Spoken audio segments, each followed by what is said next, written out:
Good morning all of you. आज के class में हम लोग बीएड फर्स्ट ईयर से पेपर C3 को देखेंगे। पेपर C3 का टाइटल है learning and teaching. Last class में हम लोगों ने इसी सब्जेक्ट में देखा था क्रिएटिविटी। एक चैप्टर स्टार्ट हम लोग किए थे जिसका टाइटल था क्रिएटिविटी, सृजनशीलता क्या है। तो सृजनशीलता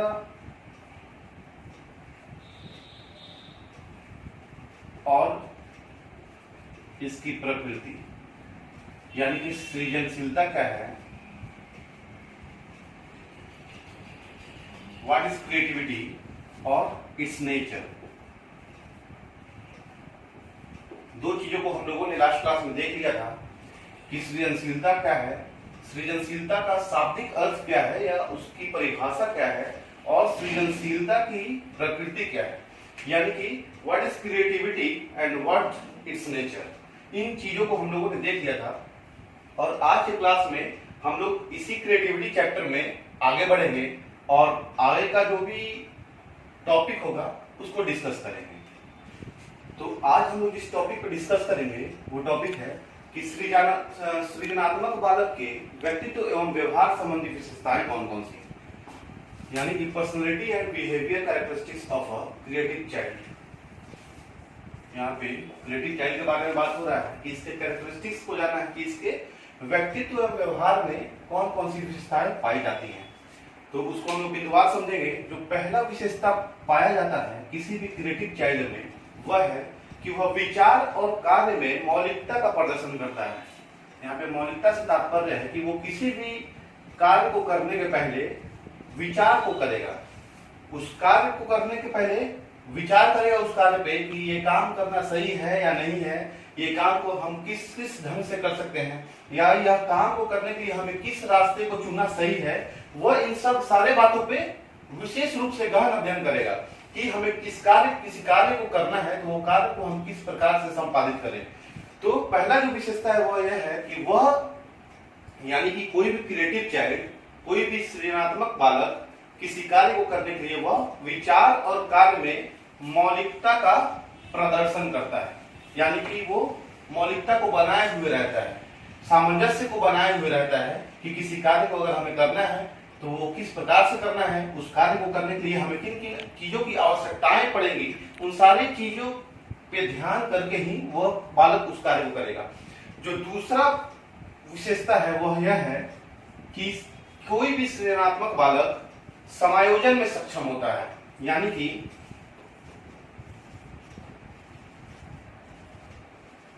एडजस्टमेंट नेचर।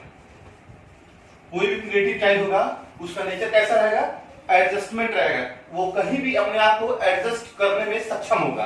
तो वही बात यहाँ पे कहा गया है कि वह बालक समायोजन में सक्षम होता है, यानी कि वह बालक किसी व्यक्ति विशेष के सामने जाएगा, वहां भी अपने आप को एडजस्ट कर देगा। वह बालक अगर किसी विकट परिस्थिति में फंसा हुआ है वहां भी अपने आप को एडजस्ट करने की प्रवृत्ति रखता है। तो वह बालक समायोजन में सक्षम होता है। जो तीसरा विशेषता है वह यह है कि उसकी साहसिक कार्यों में प्रवृत्ति होती है। वह बालक जो होगा, क्रिएटिव चाइल्ड, जो भी इस प्रकार के बालक होंगे, वे बालक कोई भी कार्य को करने में आगे बढ़ के आएंगे। ऐसा नहीं कि किसी कठिन काम को सुन के वह बालक अपना पैर पीछे खींच लेगा। जो इस प्रकार के बालक होते हैं उनका ऐसा प्रवृत्ति होता है कि वह बालक कोई भी साहसिक कार्य को करने के लिए आगे आसानी से अपने आप को आगे लाके खड़ा कर देंगे। तो उसी बात को यहाँ पे दोहराया गया है कि उसकी साहसिक कार्यों में प्रवृत्ति होती है, मतलब उसकी रुचि थोड़ा सा कठिन काम को करने में ज्यादा होती है, जो साहसिक कार्यों को डिनोट करती है। जो नेक्स्ट विशेषता है वह है कि वह एक रास्ता और उबाऊपन की अपेक्षा कठिन और टेढ़े मेढ़े जीवन पथ पर चलना पसंद करता है। इसका मतलब यह है कि जो भी बच्चा क्रिएटिव माइंड का होता है वह बच्चा बहुत ही सिंपल लाइफ नहीं जीना चाहता है। वह ऐसे रास्ते को पसंद करता है अपने जीवन में, अपने फ्यूचर में, जो थोड़ा सा कठिन हो, जो थोड़ा सा कहते हैं ना कि जैसे कोई भी काम जो सीधा है और एक काम जो टेढ़ा है, तो वो बच्चा टेढ़ा वाला काम ज्यादा पसंद करेगा। जिस काम में थोड़ा सा उसका इंटरेस्ट है, तो वो उस बच्चे को ठीक वैसे ही काम में इंटरेस्ट होगा कि वह बच्चा एक सामान्य काम को भी थोड़ा सा कठिन परिस्थिति में करने में सक्षम हो। उसके बाद जो विशेषता है वह है उसकी स्मरण शक्ति अच्छी होती है, यानी कि उसका जो IQ लेवल है, उस बच्चे का इंटेलेक्चुअल लेवल है, उसकी स्मरण शक्ति है, उसकी याद करने की जो शक्ति है वो बहुत ज्यादा होगी। एग्जाम्पल के तौर पे हम देखते भी होंगे कि किसी क्लास में कोई बच्चा 1 घंटे में किसी चीज को याद कर लेता है और वही बच्चा 1 दिन लगा देता है, दूसरे बच्चा 1 दिन लगा देते हैं। कुछ बच्चे ऐसे भी होते हैं जो 2 दिन 3 दिन उसी चीज को याद करने में लगा देते हैं। तो ऐसे जो क्रिएटिव माइंड के बच्चे होंगे वो किसी भी चीज को बहुत ही आसानी से स्मरण कर सकते हैं, याद कर सकते हैं, और साथ ही साथ और ज्ञान का दायरा भी विकसित होता है। जो भी क्रिएटिव माइंड के बच्चे होते हैं उनका ज्ञान का जो दायरा होता है, जो ज्ञान का टेरिटोरियल एरिया होता है, वो बहुत ही बड़ा और विस्तृत होता है। विस्तृत इस मायने में क्योंकि एक नॉर्मल बच्चा है तो वो सिर्फ और सिर्फ उसी चीज को पढ़ेगा, उसी चीज को पढ़ना पसंद करेगा जो उसके क्लास में है। लेकिन वही एक क्रिएटिव माइंड का बच्चा है तो वो चाहेगा कि अगर हम मैथ पढ़ रहे हैं तो मैथ से रिलेट करके साइंस को भी पढ़े, और साइंस से रिलेट करके हिस्ट्री को पढ़े, सिविक्स को पढ़े, ज्योग्राफी को पढ़े, सारे चीज पे अपना फोकस करेगा और अपने जो ज्ञान का दायरा है, जो उसका नॉलेज पावर है, उसको विस्तृत करेगा, उसको बड़ा करेगा। उसके बाद जो पॉइंट है कि उसमें चुस्ती, सजगता, ध्यान एवं एकाग्रता की प्रचुरता रहती है। तो जो भी बच्चे क्रिएटिव माइंड के होते हैं वो आलस प्रवृत्ति के नहीं होते हैं, वो आलसी नहीं होते हैं। हमेशा वो बच्चे आपको एक्टिव नजर आएंगे। किसी भी काम को करने के लिए उनका जो बॉडी फिटनेस है वो हमेशा ही एक्टिव नजर आएगा। एक होता है क्लासरूम में ही हम लोग देखते हैं कि कोई बच्चा बहुत ही एक्टिव है, कोई बच्चा डिएक्टिव की तरफ बैठा हुआ है और सिर्फ टीचर की बातों को सुन रहा है। लेकिन वहीं जो क्रिएटिव माइंड के बच्चे हैं वो टीचर की बातों को सुनने के बाद उनके मन में बहुत सारे सवाल आते हैं और वो उन सवालों को टीचर के सामने रखते हैं और ज्यादा से ज्यादा जानकारी ग्रहण करने की प्रवृत्ति रखते हैं। तो उसी बात को यहाँ पे बताया गया है कि उसमें चुस्ती, सजगता मतलब कि एकाग्रता उनके पास होती है और किसी भी चीज को बहुत ही ध्यान पूर्वक सुनने की प्रवृत्ति उनमें पाई जाती है। ऐसा नहीं क्लासरूम में बैठे हैं तो टीचर कुछ और पढ़ा रहे हैं और वो किसी दूसरे बातों पर ध्यान दे रहा है।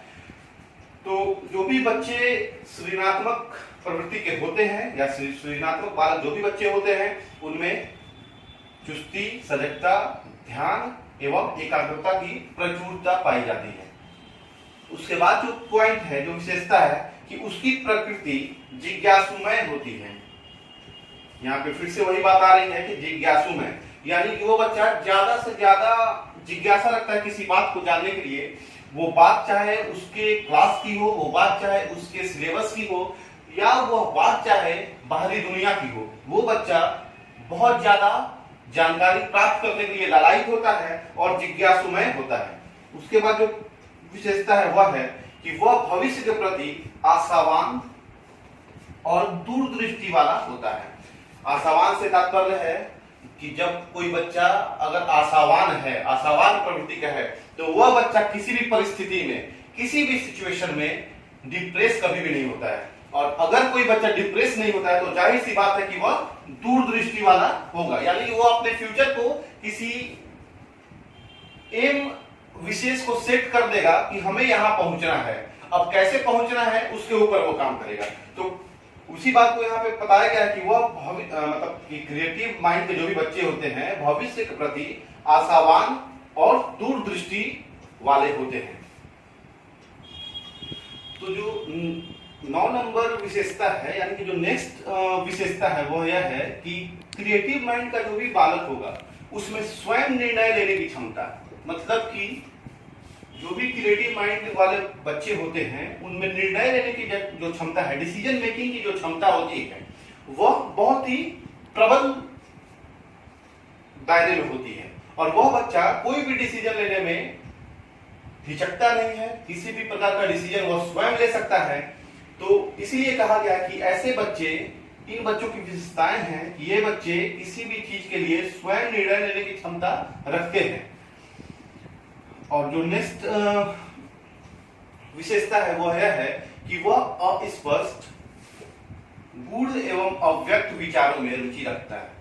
यानी कि जो भी बच्चे क्रिएटिव माइंड के होते हैं, या हम कह सकते हैं कि जो भी बच्चे सृजनात्मक बालक के दायरे में आते हैं, वे बच्चे अस्पष्ट, गूढ़ एवं अव्यक्त विचारों, मतलब जो चीज क्लियर नहीं है, जो चीज फ्रेश नहीं है, उन चीजों को खोजने में, उन चीजों के ऊपर ध्यान लगाने में ज्यादा रुचि रखते हैं और कोशिश करने का प्रयास करते हैं कि उनका जो एक्चुअल आंसर है उसको निकाल के बाहर कर लें।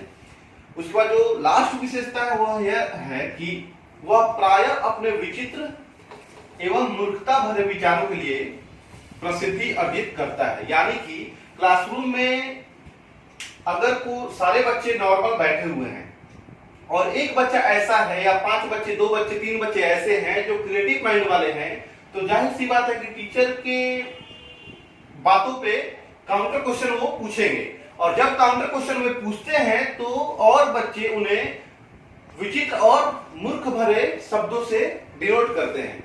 तो उसी बात को यहाँ पे दर्शाया गया है कि वह प्रायः अपने विचित्र एवं मूर्खता भरे विचारों के लिए प्रसिद्धि अर्जित करता है। तो इस प्रकार से हम लोगों ने आज इस टॉपिक को क्लियर कर चुका है कि सृजनात्मक बालक के व्यक्तित्व एवं व्यवहार संबंधी विशेषताएं कौन कौन से, यानी कि personality and behaviour characteristics of a creative child. तो आज हम लोगों को, मुझे नहीं लगता है कि आज के क्लास में किसी प्रकार का कंफ्यूजन होगा। अगर कंफ्यूजन होता है तो आप लोग कमेंट बॉक्स में उसे लिख दीजिएगा कि सर यहाँ पे दिक्कत हो रहा है। अब जो नेक्स्ट क्लास हम लोग करेंगे तो उसमें हम लोग जिस टॉपिक को पढ़ेंगे, जिस टॉपिक के बारे में डिस्कस करेंगे, वह यह है। तो नेक्स्ट क्लास में हम लोग इस टॉपिक पे डिस्कस करेंगे कि बालकों में सृजनात्मकता विकसित करना, यानी कि बच्चों के अंदर हम लोग ऐसा कौन कौन सा काम को करेंगे कि जिससे वह क्रिएटिव माइंड का होगा, यानी कि development of creativity among children, यानी कि क्रिएटिविटी को डेवलप करने का कौन कौन सा तरीका इस्तेमाल हम लोग करेंगे बच्चों के ऊपर कि वो बच्चा सृजनात्मकता के पैटर्न पे आ जाएगा और वो बच्चा क्रिएटिव माइंड का बन जाएगा। Thank you.